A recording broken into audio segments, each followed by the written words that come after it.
So again, I want to welcome everyone to Things You Should Know About Federal Taxes and Your Business. My name is Steve Dial. I'm the CEO of AnewAmerica Community Corporation. And AnewAmerica, we are a 23-year-old nonprofit in the Bay Area, serving through our offices in Oakland and San Jose. Today's webinar, we are proud to present with the Internal Revenue Service.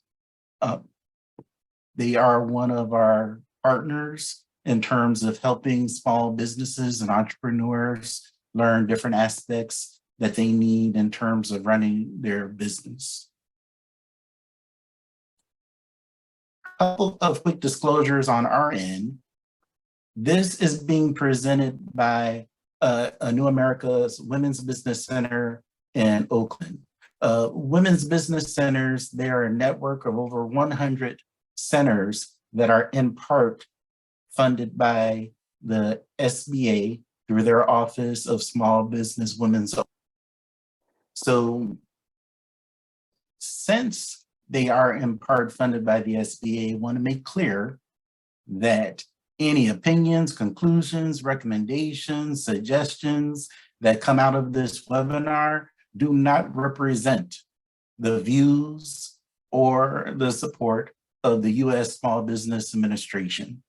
And then the other note is, again, for us, any mention of any specific vendors, products, and services do not constitute an endorsement by AnewAmerica.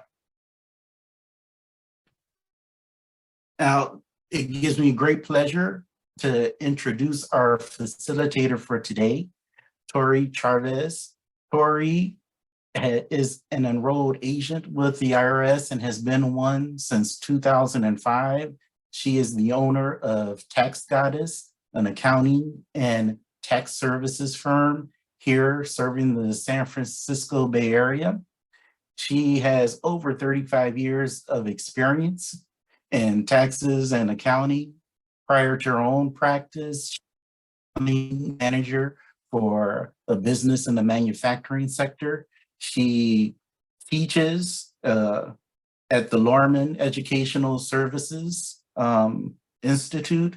She's been a volunteer for the VITA program for over 12 years.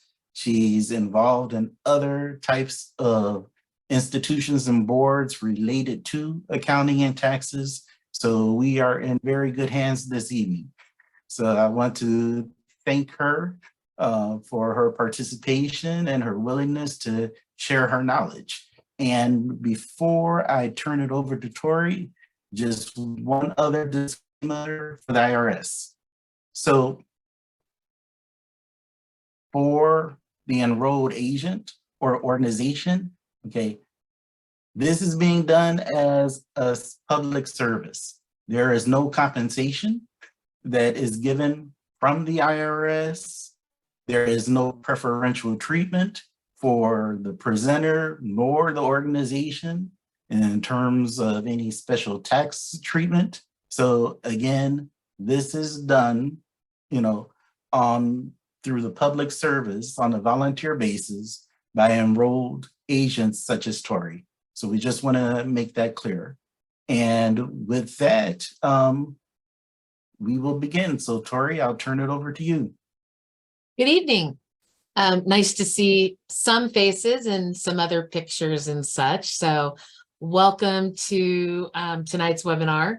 I see most of you have survived or potentially survived the Super Bowl. If you're hungover, sorry about that. But we're going to go through some stuff, and I'm going to hopefully keep it kind of light so that you don't fall asleep or your eyes don't roll into the back of your head, which happens when we talk tax. So we're going to talk about what you need to know about federal taxes and your business. And some of you may already have been in business for a little bit or just starting out, or thinking about starting. So we'll just kind of give you some direction. So next slide.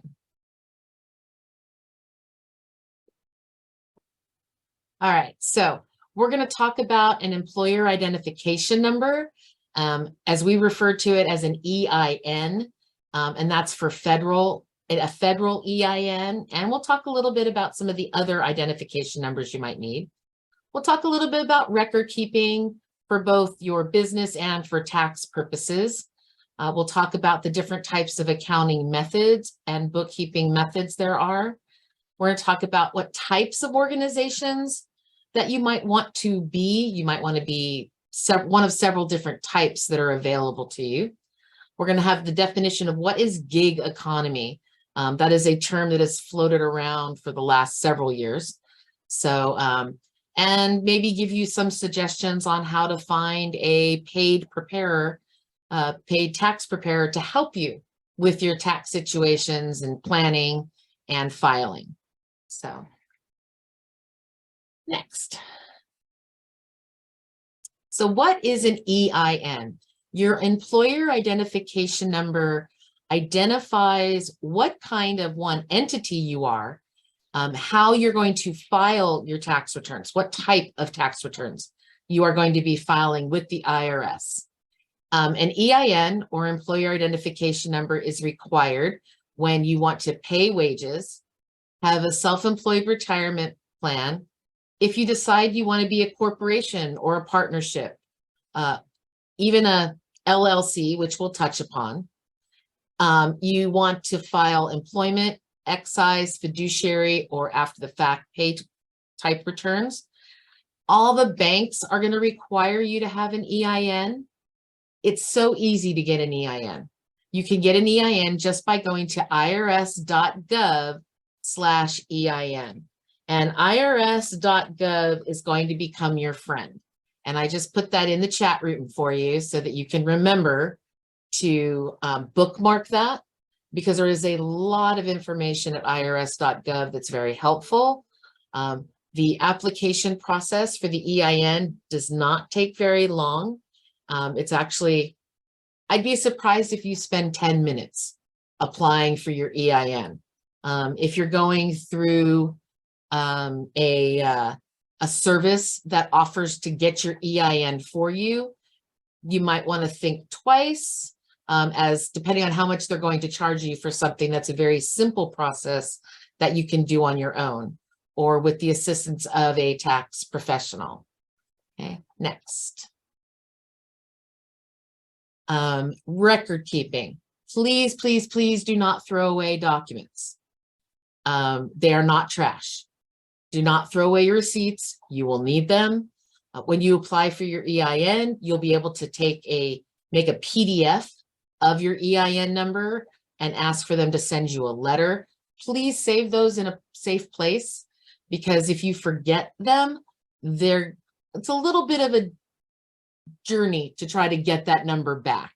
You're trying to prove your identity, who you are, what you're this. Oh, I don't remember what I'm. So try not to lose any of that data. Set up a file on your desktop or a hard drive or a flash drive, something where you can find it, okay? How long do we keep our records? I usually suggest to my clients they keep them forever. I mean, with the beauty of scanners these days, you can keep everything forever and save a lot of space. Paper-wise, 7 years, but in terms of IRS or the state of California, minimum 3 years, because audits will take place in future. They won't happen like 6 months after you file. They usually happen a little ways down the road, and they'll go back maybe 2 or 3 years. So you want to have those records. For payroll or employment type audits, 4 years is how long you're going to want to keep those. A piece of business property, such as a piece of equipment, a building, a computer, anything you're using in the workability of your business, you're going to want to keep that piece of documentation for the life of the asset. So as long as you have it, or until you sell it or dispose of it or scrap it. One of the best pubs that the IRS has for this type of stuff is Pub 583. It's called Starting a Business and Keeping Records.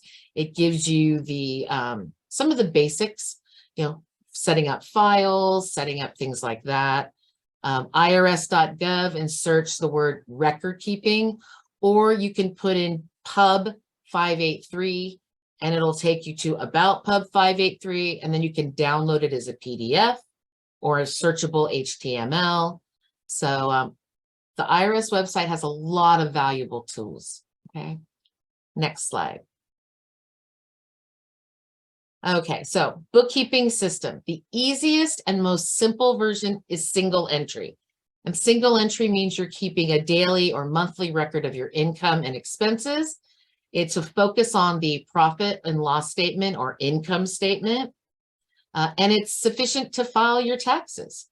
So as long as you can, all the money's coming in, all the money going out, very simple data entry. Okay, a double entry system is a little bit more complex. It has checks and balances. For every accounting term, for every debit, there's a credit. For every credit, there's a debit, and they have to equal both sides of the ledger. Old school accounting, we had these things called T accounts. So your left T and your right T had to equal. And if they didn't equal, you better figure out why they didn't, because that's that double entry. Okay. It has great checks and balances. It self-balances. It is more accurate, and it has a two-level effect, so that you can see, okay, yeah, for all of these, I have all of these and I'm equal. And it's more of a balance sheet approach versus an income statement only approach. So it keeps track of your, oh, what's in the checking? Oh, did I add all the deposits? Did I take all the expenses? Did I balance my checkbook? Did I balance my credit card? That's why it's a tiny bit more complicated, but it is so much more accurate. Okay, next slide. So now there is two methods of accounting, the cash method and the accrual method. So cash method means I report the income in the year I receive it, and I deduct the expense in the year I pay it. So I get $100 deposit today, it's income today. I go out and spend $50 on supplies, it's $50 of supplies I spent in 2023. So pretty straightforward approach. I get it, I got it, I spent it, I lost it, it's gone. Okay. Accrual method. Accrual method means I report the income in the year I earn it, and I deduct expenses in the year I incurred them. So little example of that would be, I sent a bill out on December 30th. Okay, but I didn't get paid for it until January of 2023. But because I sent the bill out in December 2022 and I'm on accrual, I claim that income in 2022, even if I haven't been paid yet. Okay, so same thing with the bill. I got a bill from my vendor for those supplies in December, but I didn't pay for it until January. Well, I got the expense bill in December, even though I didn't pay for it yet. It's a December 2022 billing and expense. Okay.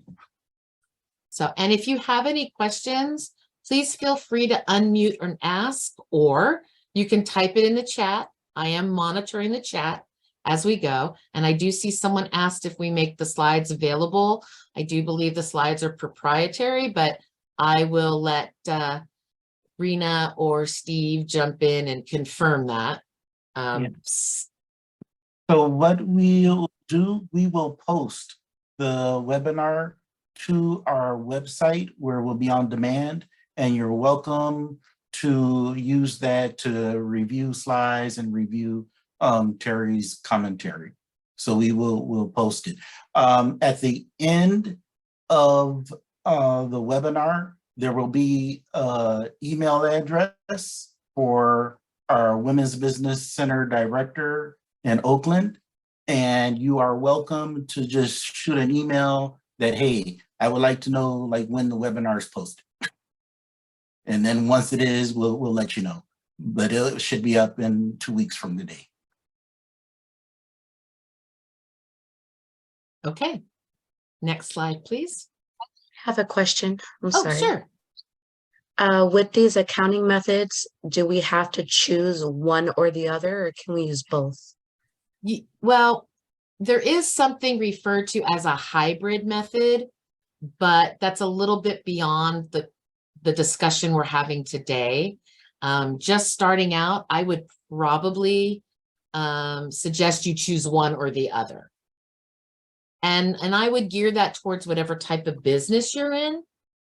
And that's kind of like, that's where you have a consult with a professional or something and say, this is the type of business. What do you suggest?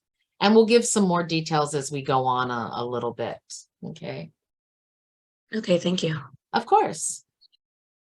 So if you have a business with inventory, you're selling what's nots and widgets and beauty products or shampoos or whatever you might be selling, you have an inventory, you're usually going to be using accrual method for sales and purchases because you have leftover stock.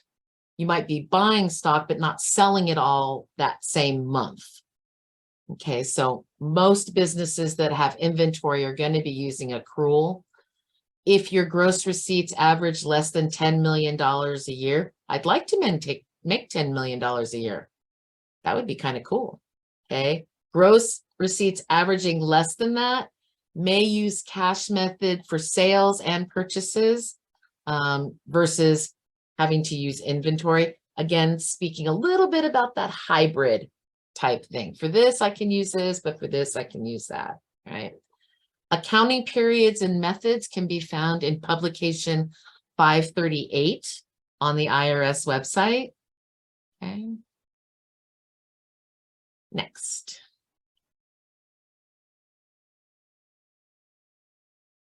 So let's see, we're going to give you an example. So Sandy is a business owner. She constructs a website and she's selling custom ordered handmade hats, scarves, socks that she's knitted herself. Okay. The customers order online and it may take a few weeks to get the supplies in order for her to finish the custom orders. So she doesn't charge until that product ships. Does the accrual method of accounting work for her? She records the sale in the month shipped and not in the month ordered. So if she's waiting until it's ordered and there's a timing delay of product, do you think she can do accrual? So go ahead and type your answers in the chat.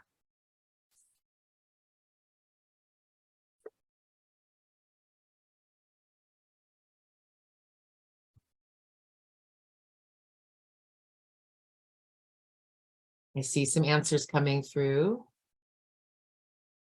Don't wait for everybody else to answer. No copying off your neighbor's paper. It's kind of hard to see that other screen. What are they typing? So far, everybody who's answered has answered correct. Yes, she's correct in using the accrual method. Okay. Right. If there's no questions yet. Oh, see, look at that. Yay. She doesn't record the revenue until the customer is charged. Okay. So good job.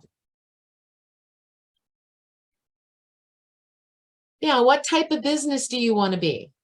Besides profitable, you want to be either a sole proprietorship, a partnership, a corporation, an S Corp, and there is a difference between a C corporation or an S corporation, an LLC. Okay. Those are the main business structures that are available. Okay. You can go to irs.gov/small-biz and check out business structure and get some more detailed information on this. We are going to talk a little bit more about each one. So starting with the sole proprietor. Whoa, backwards, please. Sole, oh, one more. There you go. Okay, a sole proprietor. A sole proprietor is not incorporated and it is owned by one person. Okay, it's the simplest business model or type of organization to form. The sole owner is going to have 100% control and assumes all the risks to all both personal and business assets. Capital is limited to whatever the owner can raise or what they contribute. You file your 1040 and attach Schedule C or Schedule SE. Okay, so it's a 1040 sole proprietor with the Schedule C and SE. There are things called a joint venture where you have two people working in conjunction. Sometimes that could be a husband and wife that doesn't form a partnership and they equally can share in that business. Okay, so Pub 334 is a tax guide for small businesses, mainly for individuals who use that Schedule C. And it'll give you some guidance on the sole proprietor, like what income and expenses and such as that. Okay, next. Partnership. A partnership is exactly that. It is more than one person, two or more. You can have partnerships that are just two people. You can have partnerships that are 8 people or more. Partners are going to be contributing money or skill or labor, sometimes referred to as sweat equity. They share in the profit and loss. So if there's a loss, it's usually spread out amongst the partners based on their share of ownership or their contributions. It is easy to organize. You can go through an attorney and have a partnership agreement written up. And I usually suggest that if you have multiple partners, it's always a good idea to have that partnership agreement defined so that the expectations are defined. Because sometimes people just go, oh, we're going to be in a partnership. We're going to work together and everything's going to be sunshine, flowers, roses, and butterflies. And then it's not. And nobody knows which way to go when it's not sunshine and roses. Okay. It gives you a definitive legal status. Okay. Its authority is usually divided. And I usually suggest in a partnership that somebody has just a little ounce of more control instead of 50-50. When you're 50-50, who's going to make that determination if you come to an impasse? Somebody should have the ability to say, I'm the primary partner, or I'm the primary member here. So you want to be careful with that, coming up with a 50-50 partnership. The liability of the partners is usually unlimited, so they are subject to whatever liability that partnership is subject to. That liability flows right into that partnership. Okay, so they're all tend to be liable for all the things going on in the partnership. The form that is filed is a 1065, and the 1065 doesn't issue a W-2 to the partners. I mean, it can if they're on salaries or if they're getting paid wages, but their share of the profits and losses are reported on a K-1, and it's a K-1 form 1065. It'll say K-1, but in parentheses, it'll say 1065 partnership, because there are so many different entities that issue K-1s. We want to distinguish that this one is coming from a partnership. The IRS does have a publication specifically for partnerships. It is the publication 541. So you'll be able to go in and download that if you decide to be a partnership and get additional information from that IRS publication. Okay, next. Now we're getting into corporations. So the first type of corporation is what we refer to as a C Corp. It's just a straight corporate entity. It is a legal entity, and in the eyes of the IRS or the Franchise Tax Board or the sales tax people or payroll people, corporations are a person. It has its own tax liability, its own entity, and it is a person that is in front of its shareholders.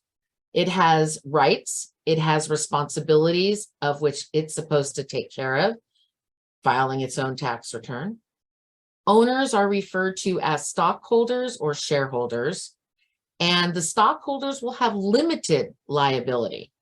That is a good reason for a set of people or person to file a corporate entity, because it limits the liability that they're subject to, because they have that corporate wall or corporate veil that they talk about. You want to transfer some ownership? Easy. Sell some of the stock to somebody else. It also helps you in raising capital or expanding. You have that stock that can be sold or not bartered. I wouldn't say barter. You can barter, but there is still tax consequences to bartering. Okay. It is subject to tax on income at the corporate level. It doesn't get, the shareholders do not get taxed. The corporation gets taxed. Money comes out of the corporation in the form of wages or dividends. Dividends are paid out to the shareholders, investors, stockholders, and they are taxed on their individual tax returns on that dividend. The corporation itself files a Form 1120, and Publication 542 goes into corporations in more detail. Okay. Next, please. So what is the difference between an S Corp and a C Corp? Well, the S Corp is a flow through, what we call a flow through entity. That means the profits and losses come out of the corporation and are reported by the individual shareholders. Very similar to a partnership. Okay, so you file an election with the government saying, we wish to be taxed as an S Corp, or we're making an election to be a small business corporation. The 2553 has to be filed by the 15th day of the third month of the first year. Okay, 15th day of the third month of the first year. Now, C corporations can file any month ending.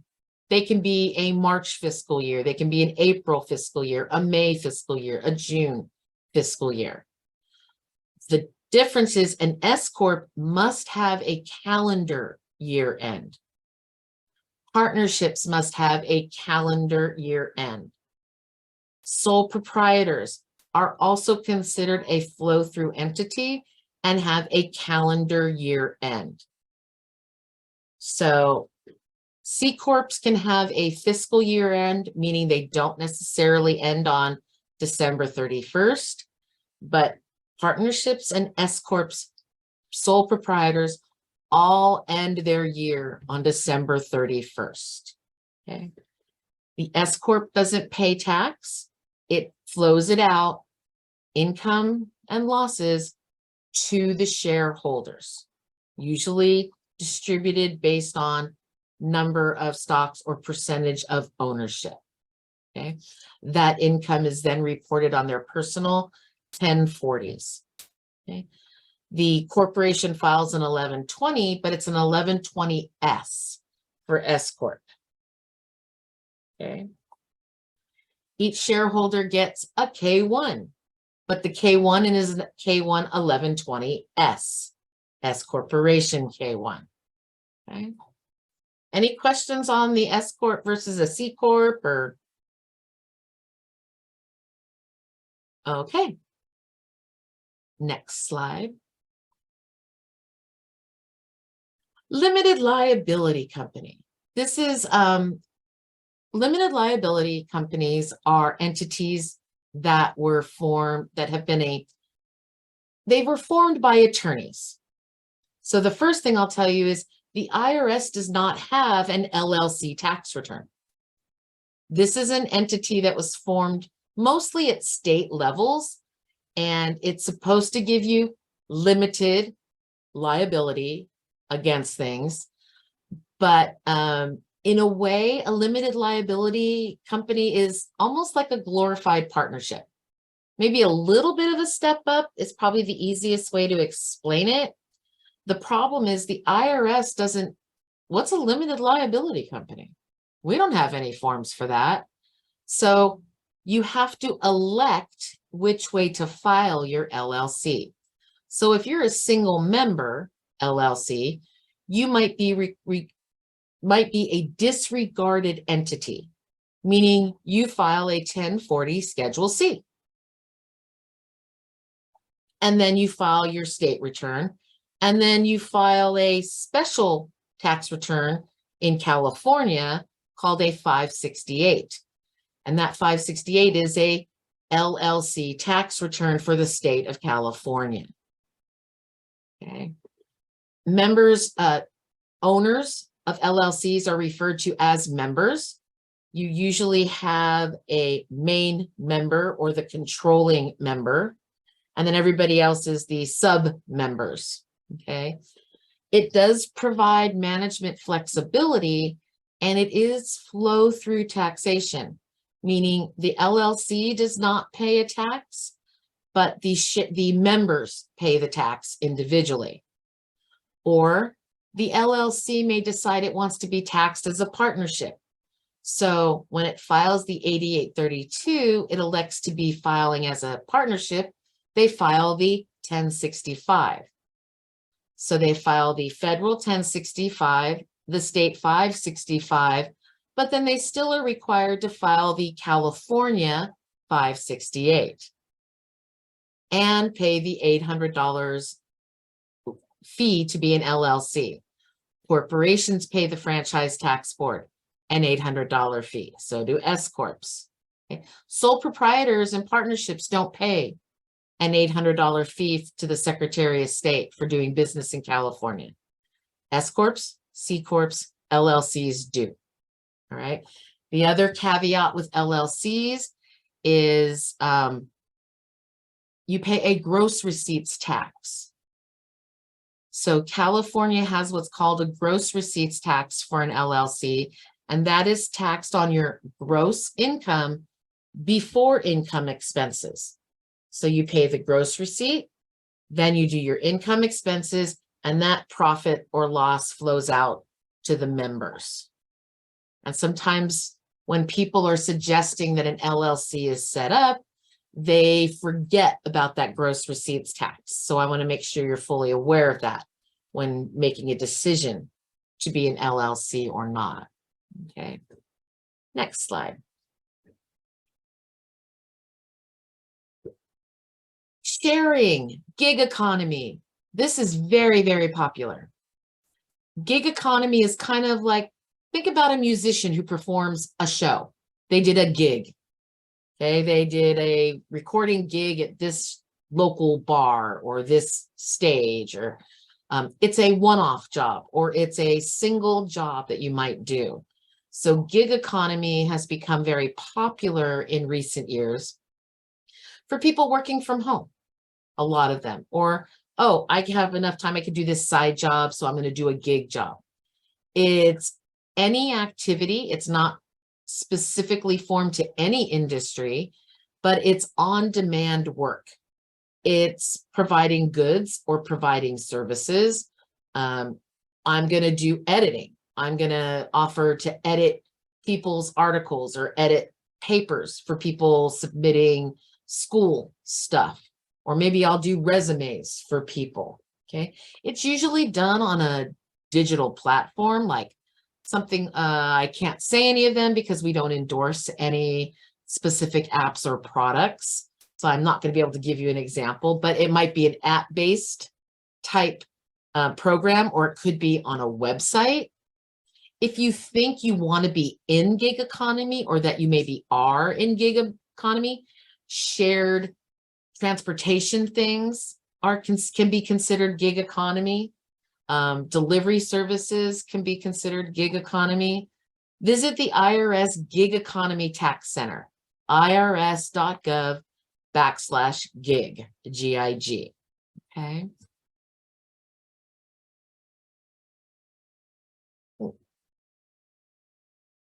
Next, okay, how do I choose a paid preparer? Well, I'm going to start with, what are the things you want to avoid when looking for a paid preparer? Avoid people who say, well, if you get this much of a refund, my fee is going to be this. I swear I'm going to get you the biggest refund you've ever seen. I guarantee you will get a refund. Okay. Okay, here's your tax return, but I'm not going to sign it as a paid preparer. Oh, I'm not, you know what? Well, I don't sign my own returns. You know, you sign it as self-prepared. I have seen a lot of that come through where it's like, well, who prepared this? Oh, well, this lady does all my friends and she has lines out the door and but it says self-prepared. Oh yeah, she says that they all have to say self-prepared. Well, that's a red flag. That tells you that that paid preparer is not really a paid preparer.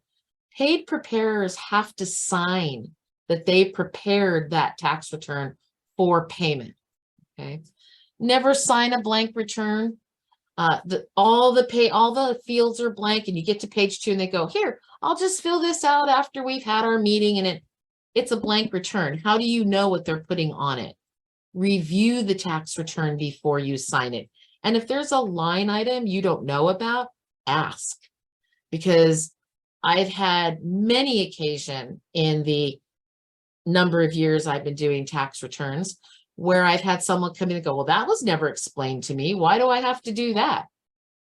Well, how long have you been filing? Oh, I've been filing that way for 10 years. It's wrong, because you should have been not doing that. And let's fix what we can, because you can only fix a return for so many years. Okay. Make sure that preparer has a valid PTIN, preparer tax identification number. It's not necessarily an EIN number, but there was a time when, as a paid preparer, you had to put your social security number on the tax return as the paid preparer. Unfortunately, there are some unscrupulous people out in the world, and they got hold of preparers' social securities and committed identity theft. I knew a gentleman in the Bay Area who his tax ID or his social security number was on the tax return for one of the franchise tax services that he worked for. And about a year after he'd been working for them, he was getting these crazy letters from creditors saying that he had defaulted on credit cards or that his wife hadn't paid the bills. And he's like, but I'm not married. So he, not only did he prepare tax returns, apparently he acquired a wife, he acquired a second and third mortgage and a number of credit cards, all that were all taken out in his name by somebody who got a hold of his social. And that was happening all across the country to preparers all over the place. So the IRS came up with the PTIN. So now if you're preparing taxes, you can list your PTIN, and it's a protection. Make sure your preparer is available. Nothing's worse than going to somebody in February and you try calling them in June when you get a note from the IRS or a letter, and they're suddenly nowhere to be found, or their phone number's disconnected. So those are things you want to check into. Check references. Get a reference from someone you know. Most of the time, people you know will give you a referral as who they use and how responsible are they, how good are they, and you can go to irs.gov and search choosing a tax preparer. Okay, that's another good way to find a preparer. Yelp, all those places that do the little reviews, neighborhood programs, next door, your neighbor, ask your neighbor who does their taxes, your mother, your father, your sister, your brother, aunt, uncle. Okay. There's a lot of ways to find a reputable or a good tax preparer. Okay. Next slide. Enrolled agents. Okay. Enrolled agents have unlimited representation rights before the IRS. So that means I can go to IRS and I can represent my client in an audit. I can negotiate a client's payment structure if they can't necessarily pay all their taxes, or they have some back taxes that need to be done. I can help them review their things. Okay. Let's see. I'll go back to Shirley's question in a minute. A CPA. A lot of people ask me, what's the difference between a CPA and an enrolled agent? Well, a CPA can do their work within the state that they have their license for. So a California CPA can practice within the state of California. An enrolled agent can practice all across the United States. There are no borders on an enrolled agent's license. I can go to Texas, Arizona, Utah, Florida, Tennessee, any state or any territory within the United States. Attorneys are also listed in there within those California borders. Okay. And some attorneys don't know about tax. They might be able to form a trust or an estate, but don't necessarily know the tax consequences of what they're doing. Okay. There is also something called the annual filing season program record of completion. So that is just as a regular preparer who's not necessarily an enrolled agent or a CPA or an attorney takes a test, and they get a certification that says they completed the annual filing program. They've answered all the questions for tax returns and that they have completed that IRS given testing. Okay. PTIN holders cannot represent a client before the IRS. They can prepare a tax return, but they cannot represent you in audit. Okay. There is a directory of federal tax return preparers with credentials and various qualifications on the IRS website. And before I move on, Shirley had a question. I see Shirley's muted now. Yes, Shirley.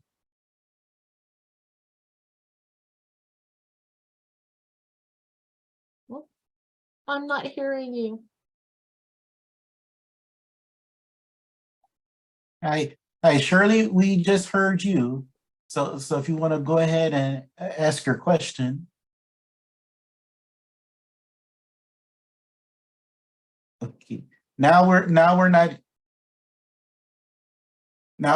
hearing you.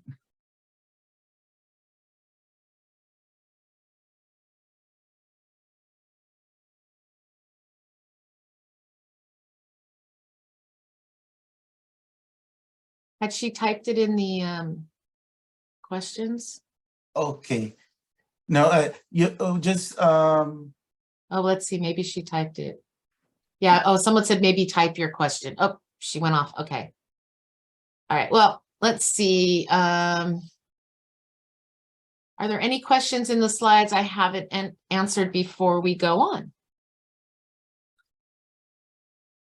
Got it. The webinar. Got it. Got it. Got it. Okay. No, looks like we got everything so far. All right. So like we said, like Steve mentioned in the beginning, we do the, this is in partnership. I'm the IRS volunteer, the enrolled agent who volunteers, and America's Business Women's Center is a phenomenal organization in Oakland and San Jose. And I know they have worked with a number of people that I've assisted in finalizing some things for their business. I'm also going to enter my email and my phone number in the chat box for you. Anybody who attends the webinar, I am happy to give you up to an hour of free consultation if you have questions above and beyond our seminar or webinar today. So at this point, I do believe I need to turn it back over and open it up for questions.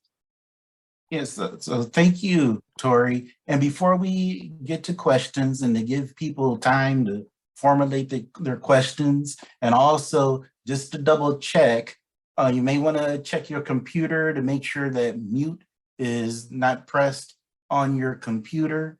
And you're welcome to, get off mute and answer your question. But so to give everyone a little time to prepare, I want to take the opportunity to introduce our partner from the IRS, Rena Newell.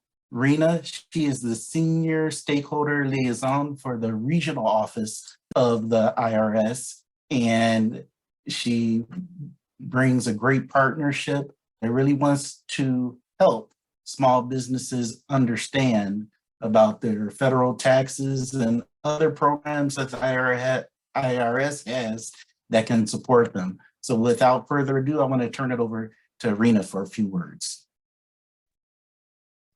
Well, welcome everyone, and thank you all for your participation today. I'm really glad to see that folks feel that this information that the IRS is partnering with AnewAmerica to provide to you is worthy. I think this is a good opportunity for us to inform you all from the bottom if you guys are just starting your business, but it's also a great refresher. So I thank you all for the participation. I also want to thank AnewAmerica. I just love working with them. They have several workshops that adds on to what we're doing here tonight that you may want to check on their website as well as irs.gov. And I must say, you guys have a phenomenal instructor. I love Tori. She gives a great presentation. She breaks it down and she makes it understandable. So I thank you all for your participation, for supporting AnewAmerica as well as myself, the Internal Revenue Service. So you guys, thank you so much.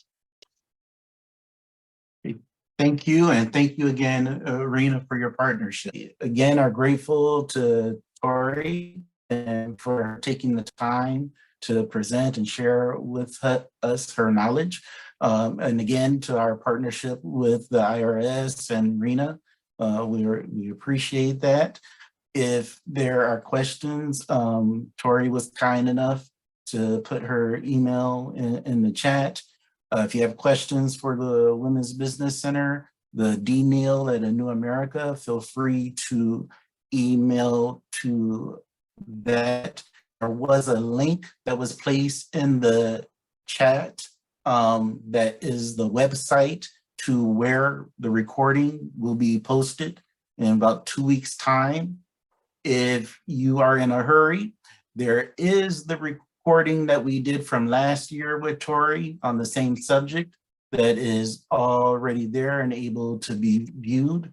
But again, for this recording that we're doing today, we'll have it up there in about 2 weeks' time. So with that, I want to thank everyone for their time and their participation, and have a great evening.